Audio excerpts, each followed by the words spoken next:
প্রকাশ করতে পারেন। আমি এই জিনিসটা চাই।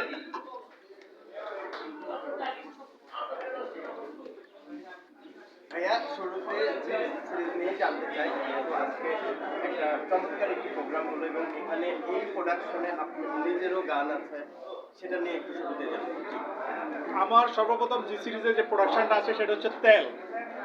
তো তেল নিয়ে আমার যেটা আমার বক্তব্য এটা হচ্ছে আমরা পৃথিবীতে সবাই তেল মারাটাকে এত বেশি পছন্দ করি, যেটা আমার গানের মাধ্যমে আমি প্রকাশ করেছি।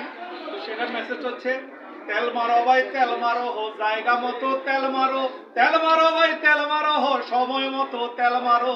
তেলের কাছে হার মানে ইউজির নাজির ব্যারিস্টার, তেলের মাথায় তেল দেয় মেম্বার থেকে মিনিস্টার। তেল মারো ভাই তেল মারো হো জায়গা মতো তেল মারো, তেল মারো ভাই তেল মারো হো সময় মতো তেল মারো। ও আমার বাংলাদেশের ভাই বোনেরা, যাওয়ার পথে আসার পথে তেল দিতে থাকেন আর তেল নিতে থাকেন। তেলের কারণে বসতে পারবা তোমার সাদের গদিতে, তেলাইয়া না চললে আবার সুবাইয়া মারবে নদীতে। তেল পাম্প গুলোর মালিক পুরুষের মতো লোক যারা, তাদের পাম্পের তেল নিতে সারা বিশ্ব আজ খারা। তাদের তেলের এমনই গুণ টাক মাথায় গজায় চুল, তাদের তেলিয়ে না চলিলে জীবনে দিতে হয় মাসুল। যার বড় প্রমাণ হচ্ছে এখন বিশ্বযুদ্ধ দেখতে পাচ্ছেন। আমার কথা হচ্ছে আজকে আমাদের সংসদ থেকে শুরু করে রাজপথে এবং কি টয়লেট পর্যন্ত আমরা তেলের উপরে আছি। সারা বাংলাদেশ তেল যে যাকে যেভাবে দিতে পারছে সেভাবেই। অথচ দেখেন আপনারা যারা আজকে সাংবাদিকতা করেন, আমরা যারা সোশ্যাল মিডিয়া, আমরা যারা কাজ করি, আমরা জায়গা মতো তেল যদি না দিতে পারি আমাদেরকে না খেয়ে থাকতে হয়। এখন সোশ্যাল মিডিয়ার বিশেষ করে যারা আর্টিস্ট আছেন, এরা করোনার চাইতে দুর্ভিক্ষকালীন সময় এখনো একটা মুভমেন্ট আছে, এটা কেউ স্বীকার করুক আর না করুক। আমার কথা হচ্ছে আজকে যদি আপনি আমি তেল দিতে পারি আমরা ভালো থাকতে পারি, তেল না দিতে পারলে আপনাকে বিটিভিতে ডাকবে না, রেডিওতে ডাকবে না, কোনো চ্যানেলে ডাকবে না। এটা হচ্ছে ট্রু, এটা হচ্ছে বাস্তবতা। তো সেই তেলটাই হচ্ছে আজকে আমার যে সিরিজে আসতেছে, এইটা নিয়ে হচ্ছে যে সিরিজের হাইপ বেশি আমার প্রথম তেলাতেলির সম্পর্ক। আচ্ছা, গান নিয়ে একটু জানতে চাই। আচ্ছা। অনেকদিন একটা নিউজও আমরা দেখেছিলাম যে আপনাকে খুঁজে পাওয়া যাচ্ছে না, হ্যাঁ। এরকম একটি নিউজ। আচ্ছা, এটা ছিল, হচ্ছে ওইটা নিয়ে একটু জানতে চাই, ওইটা নিয়ে একটু ক্লিয়ার। আমি 5ই আগস্টের আগে আমি কিছু গান করেছি, এটা আপনারা অনেকে জানেন। এর মধ্যে আমার একটা গান ছিল যে কি এমন জীবন তুমি গঠন করি না মরিলে সবাই বলে আলহামদুলিল্লাহ। আমার এই জিনিসটা যখন এত পরিমাণ ভাইরাল হয়ে যায়, পরে আমি একদিন বাসা থেকে বের হচ্ছি, বের হওয়ার পরে কে বা কারা এটা আমি জানি না, আমাকে হুট করে ধরে আমাকে একটা এই কাপড় দিয়ে এরকম আমার মনে আমাকে একটা মাইকের মধ্যে তুলে ফেললো।